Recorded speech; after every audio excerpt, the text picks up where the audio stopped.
I'm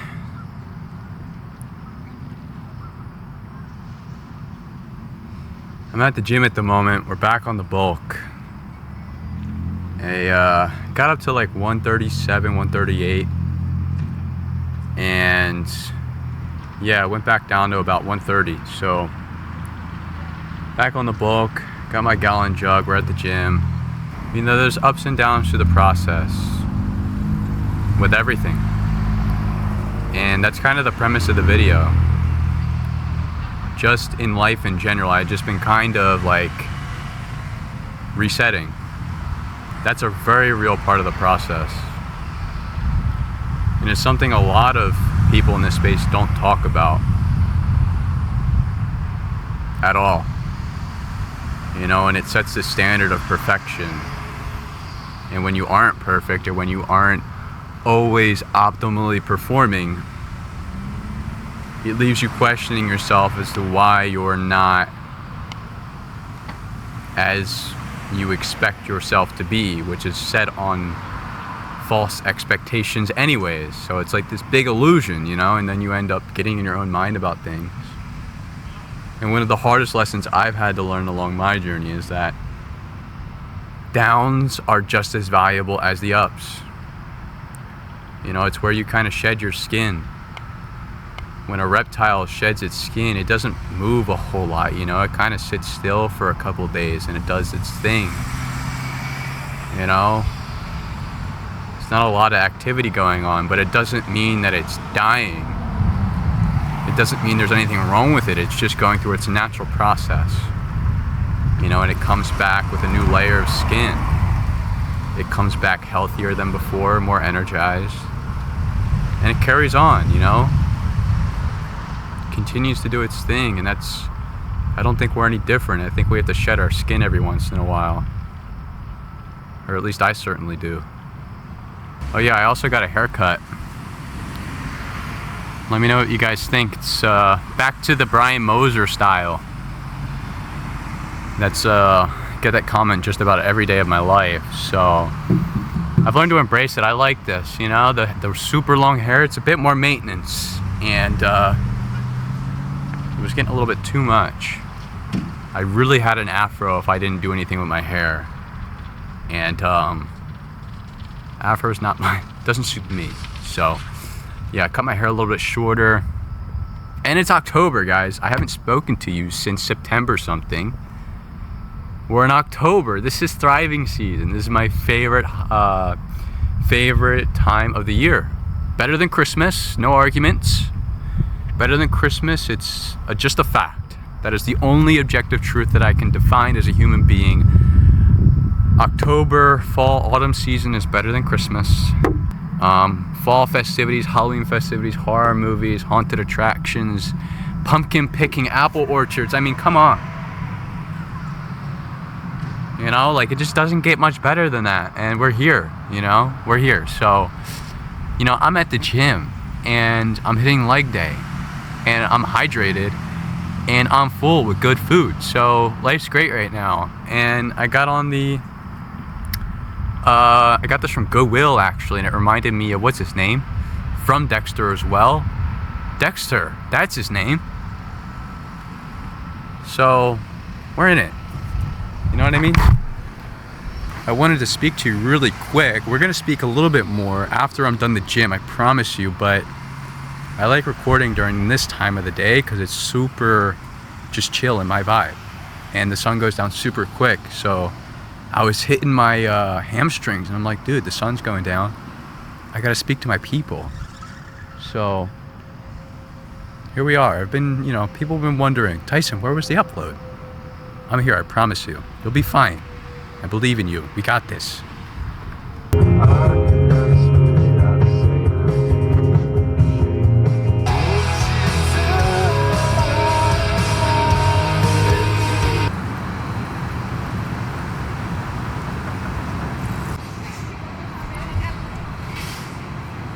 Okay, it's a new day. I'm actually on campus right now. And I don't even know if a lot of you guys know that I go to university, but I do. And you might ask why. You know, I get a lot of people that ask me, like, should I go to college? Should I go to uni? I don't know if it's worth it. And my answer to that is, if you don't have to pay for it, and you don't already have something that's like really working for you, just go. You know, I go because it doesn't take up too much of my time. I come twice a week. I don't pay for it. And I just like being on campus. Something switched in me like a couple years ago where I just started to like to learn. You know, I like to be in the classroom. I like to be on campus. I like to be in the library. And I think it's a really good skill to have. You know, don't hate college because your favorite business gurus tell you to hate it. You know, like, come here to learn. Come here to meet people, network.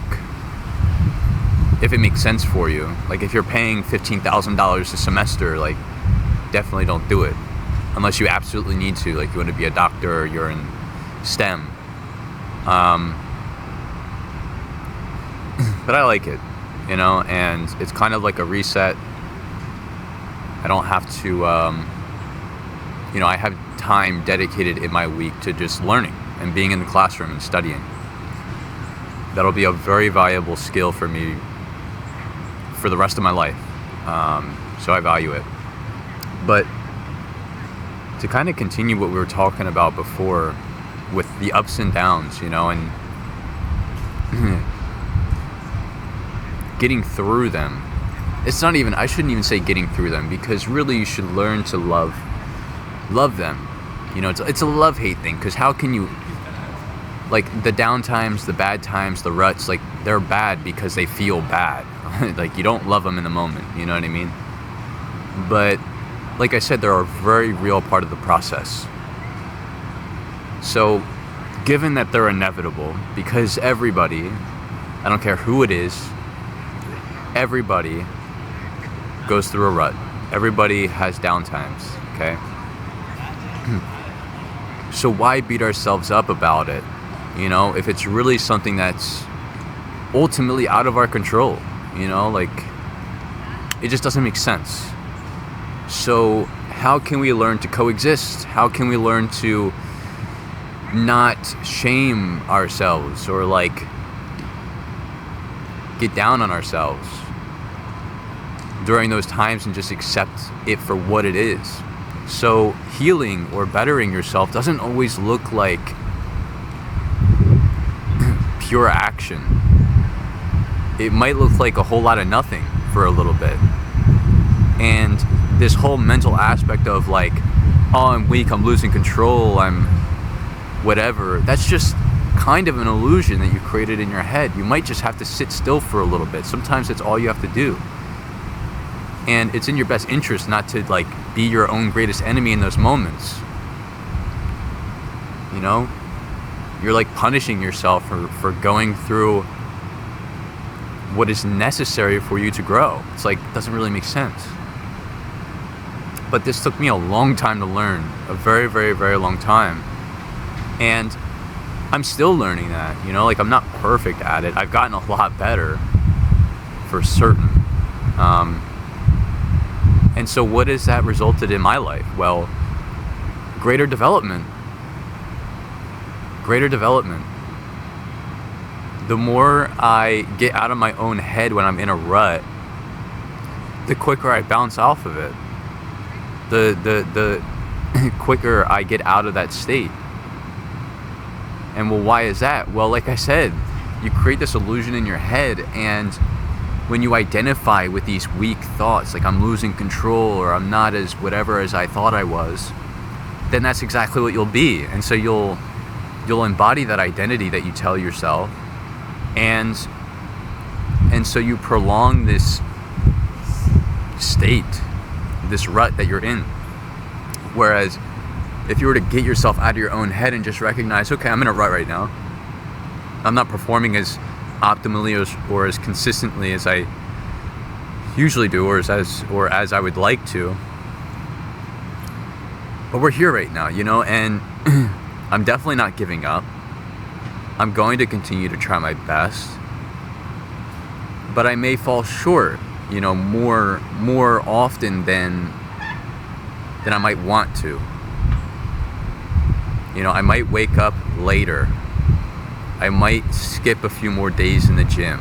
And every motivational or fitness or whatever guru out there will tell you, like, no, these are, you know, that's weak. That is, you know, that's wrong. But it's like, man, you look at any stock chart, the S&P 500, the greatest performing stock long term, right?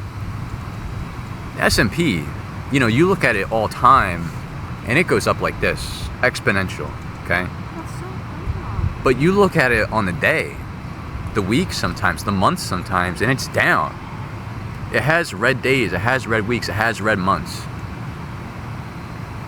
Does that mean it's a bad stock? Does that mean it's a weak stock? No, absolutely not.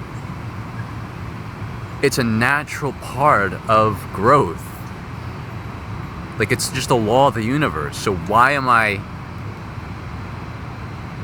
turning on myself in those moments that I know are inevitable? It doesn't make sense. It just doesn't make sense. But no one talks about this stuff. It's like, no one talks about it, man. And it's really a shame, because I think it leaves a lot of people in their own heads when they don't need to be. Just focus on the action. Focus on, you know, zoom out a little bit. Like, how have you progressed? Like, zoom out and, like, think back a year from now. Like, are you a net positive from a year ago? If so, great. Then we're improving. You look back a year and you'll probably be like, man, my life was way different. I was way different. You know, I was in a way different stage of life, and I've accomplished so much since then. You know, but maybe if you zoom in on the week, it's like, I feel like crap, and I'm not like, I'm inconsistent, like, I'm not in the gym as much, I'm not waking up at the right times, I'm not eating right. Like, it happens, man. Like, it just happens. Okay? It's another thing to stay in that state for a prolonged period of time, longer than is necessary. And so it's a balance. It's a balance, but ruts on their own don't mean, they don't determine your identity. It doesn't mean that you've shifted into this weak-stated or weak-minded individual, or you're any less of a person or less capable than you were, you know? What I really want to leave you guys with, what I really want the message of this video to be is if you're in a rut, you know, if you're in a downtime and you think back to maybe a month ago or a few months ago or maybe even just a week ago, you're like, man, I was dialed in, you know, I was consistent, I was this, I was that, you know, like, why can't I just be that all the time? What you're asking for is literally perfection. And I think you know the answer to this question. Is that realistic? Absolutely not. We need to be willing to strive for perfection, knowing that we'll never obtain it, and find a balance within that allows us to be better and better, that allows us to keep looking forward, to keep progressing, to keep developing. But just enjoy the process, you know, and recognize your growth for what it is. You know, you're moving. We're moving, okay? Okay, the memory just ran out on the card, but be moving. Don't be stagnant. Stagnant is a universally bad thing. If our bodies become stagnant, our muscles and our bones become weak and fragile. If water is stagnant, you get dead water. Dead water's, it's got this brain-eating, flesh-eating bacteria. It's terrible. You let air sit still with no airflow. There's no movement. You get dead air. You get spores and mold. And stagnation is universally just a bad thing. It's a universal law.